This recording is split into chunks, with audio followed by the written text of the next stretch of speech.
Hello बच्चों, welcome to the channel. In this video, we are going to solve section B. आपने मेरी पिछली video में देखा होगा कि मैंने सेक्शन A सॉल्व करवाया था सैम्पल पेपर का. अब हम सॉल्व करेंगे सेक्शन B. ओके जी. सेक्शन B में आपके 5 क्वेश्चंस हैं. 5 क्वेश्चंस में भी आपको और ऑप्शंस की चॉइस मिलती है और हर एक क्वेश्चन को आप सॉल्व करेंगे, प्रॉपरली स्टेप बाय स्टेप लिखेंगे तो आपको 2 मार्क्स क्वेश्चंस मिलेंगे. सेक्शन ए में आपके ऑप्शनल क्वेश्चंस थे, आपको मल्टीपल चॉइस क्वेश्चंस थे, उसमें आपको सॉल्व करके प्रॉपर नहीं भी लिखेंगे तो चलेगा. लेकिन सेक्शन बी में आपको प्रॉपरली सॉल्व करके क्वेश्चन को लिखना है, प्रॉपर स्टेप बाय स्टेप आपको बताना है कि क्या होता है, तब आपको उसमें प्रॉपर 2 मार्क्स क्वेश्चन आपका 2 मार्क्स का गेन होगा. ओके जी. अब हम सॉल्व करते हैं question number 21. Find whether the following pair of linear equation is consistent or inconsistent. अब हम बात करते हैं पहले consistent और inconsistent होते क्या. Consistent होते हैं solutions जिसमें हम unique solution और infinite solutions देखते हैं. ओके, unique solution होगा या फिर infinite solution होगा. और inconsistent होता है हमारा no solution condition जिसपे हमारी लाइंस पैरेलल्स आती हैं. लाइंस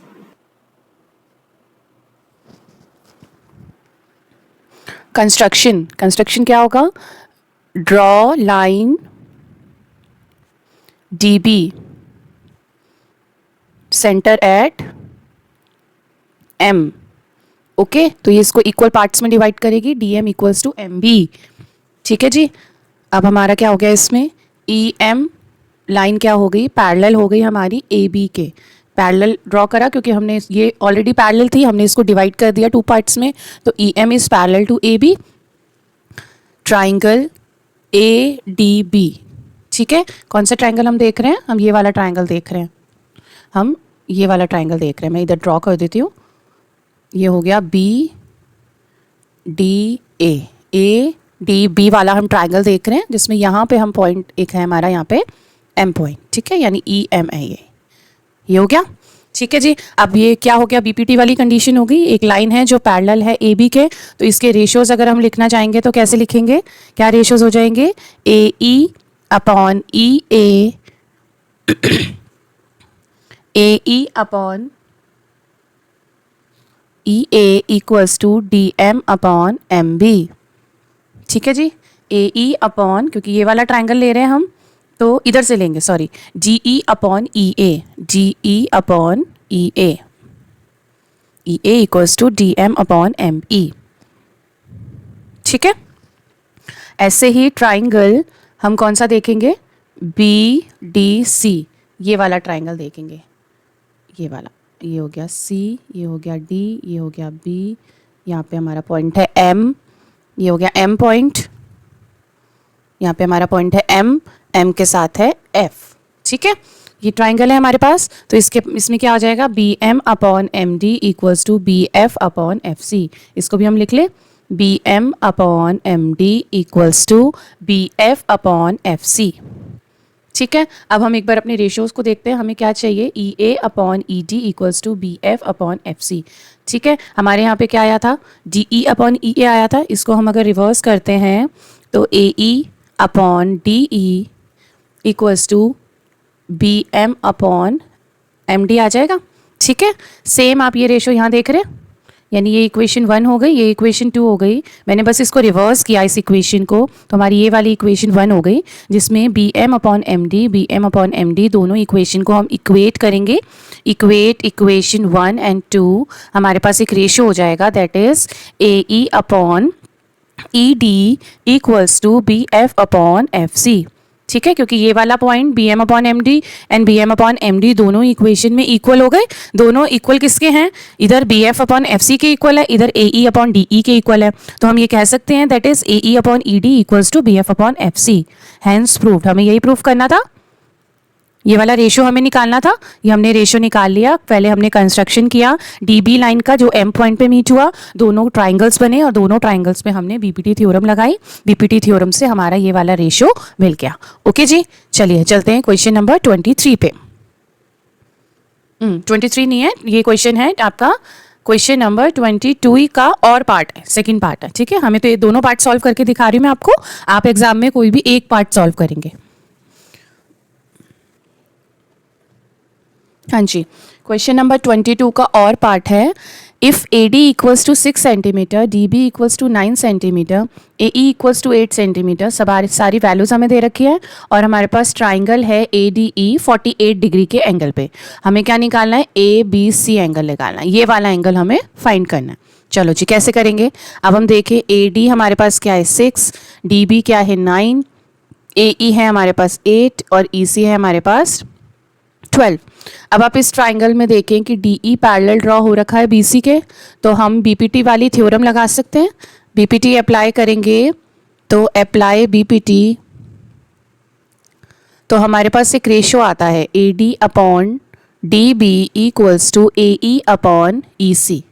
ठीक है जी, अब इस रेशो को अगर हम एक बार चेक करें 6/9 इक्वल्स टू 8/12, ये हमें रेशो दे रखा है और इसको इक्वेट कर सकते हैं।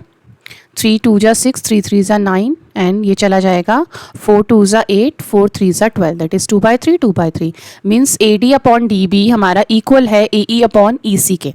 ठीक है, अब अगर हमें रेशो इक्वल दे रखा होता है, हमें नहीं पता कि डी ई पैरेलल है बी सी के या नहीं है, इट मीन्स अगर रेशो इक्वल है तो डी ई पैरेलल होगा हमारा बी सी के। ये कौन सी थ्योरम है, that is converse of BPT. अगर हमारे रेशो इक्वल हैं तो लाइंस पैरेलल होंगी और बीपीटी में होता है अगर लाइंस पैरेलल हैं तो रेशो इक्वल होंगे। ओके जी, अब अगर हम कन्वर्स ऑफ बीपीटी लगाते हैं that is D E parallel to B C, तो हमारे पास एक एंगल आता है angle D A D E equals to angle A B सी।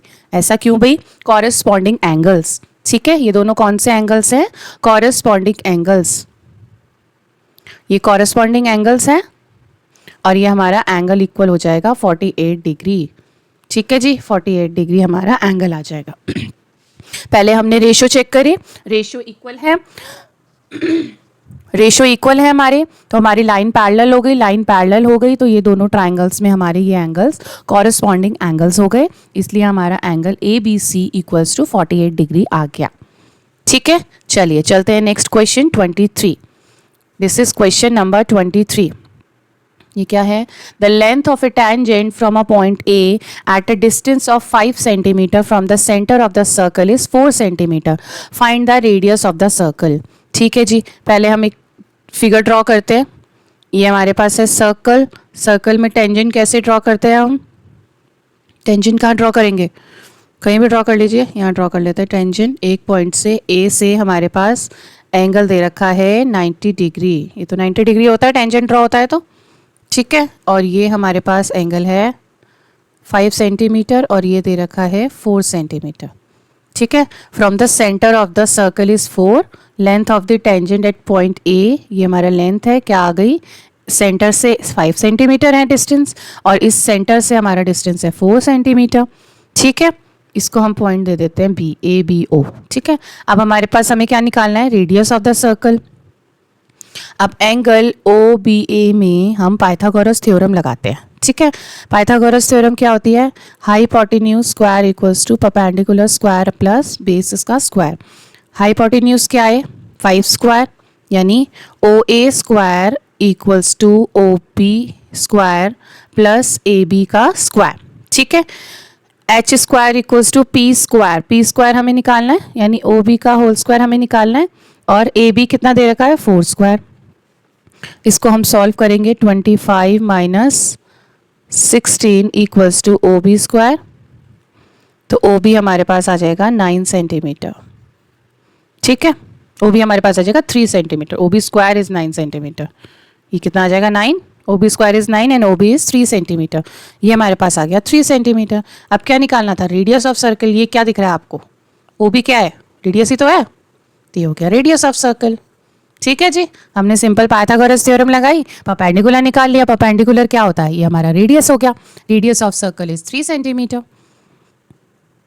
ठीक है, समझ आ गया? चलिए चलते हैं क्वेश्चन नंबर 24 पे। हाँ जी, क्वेश्चन नंबर 24 क्या है?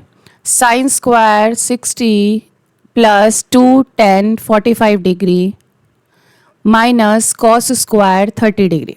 ठीक है जी, चलिए 30 साइन 60 डिग्री क्या होता है? √3/2 का होल स्क्वायर प्लस 2 10 45 डिग्री हमारा होता है 1, 45 डिग्री की वैल्यू पुट करते हैं।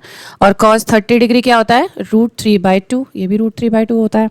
ठीक है, ये आ जाएगा 2 × 1 प्लस √3 का स्क्वायर करेंगे 3/4 माइनस 3/4। ठीक है, इसको सॉल्व करेंगे आप तो 3/4 कट जाएगा और ये आ जाएगा 2। The answer is 2। So simple.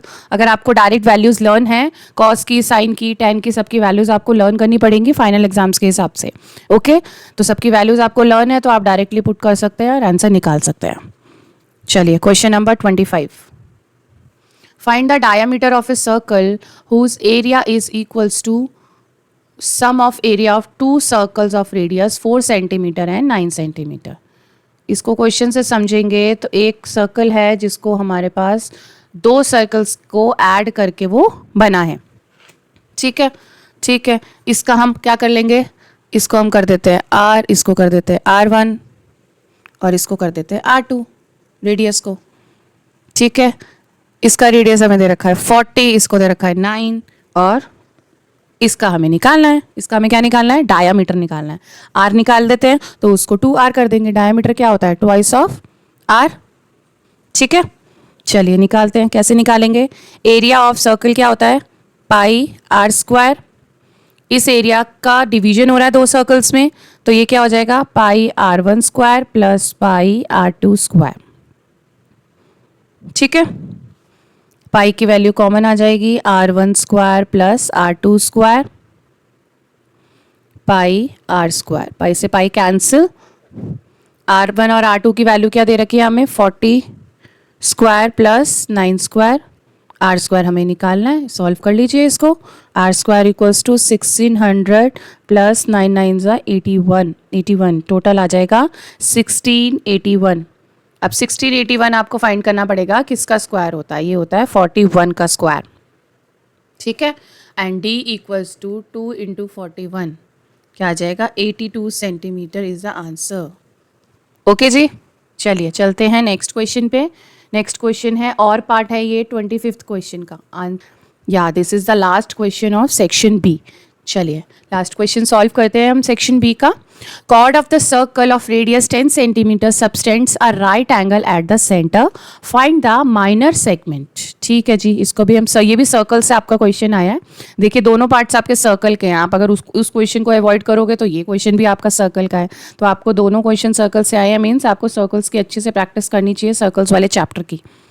ठीक है, प्लीज़ कमेंट सेक्शन में बताइए अगर आपको नेक्स्ट चैप्टर सर्कल्स चैप्टर का अगर आपको फुल 1 शॉट वीडियो अगर आपको चाहिए तो मैं आपको प्रोवाइड करूँगी, अच्छे से उसमें एक्सप्लेन कर दूँगी। आप प्लीज़ कमेंट सेक्शन में लिखिए if you want to. Okay, नहीं तो मैं नेक्स्ट वैसे स्टैंडर्ड पेपर का सॉल्यूशन सॉल्व करके आपको दूँगी। ठीक है बच्चों, अगर आपको सर्कल का 1 शॉट वीडियो चाहिए, समझना है सर्कल चैप्टर कैसे है क्या है, तो उसमें मैंने बहुत सारे क्वेश्चन सॉल्व करवाए हैं, तो मैं आपको उस क्वेश्चन की वीडियो प्रोवाइड करूँगी।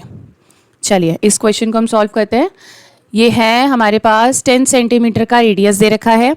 ठीक है, ए, और ये हमारी वो है एरिया ऑफ माइनर है, ये हमें फाइंड करना है। ठीक है, अब एरिया ऑफ माइनर कैसे सॉल्व करेंगे? जो हमारा एरिया ऑफ सेक्टर होगा minus area of triangle. Area of segment क्या होता है? इसमें डायरेक्ट फॉर्मूले पुटिंग क्वेश्चंस हैं ये। एरिया ऑफ सेगमेंट क्या होता है? Equals to area of sector minus area of triangle. ठीक है, एरिया ऑफ ट्राइंगल हो गया। अब एरिया ऑफ सेक्टर क्या दे रखा है? θ/360 degree into πr² minus half length into breadth into height, sorry breadth into height. Height क्या दे रखी है?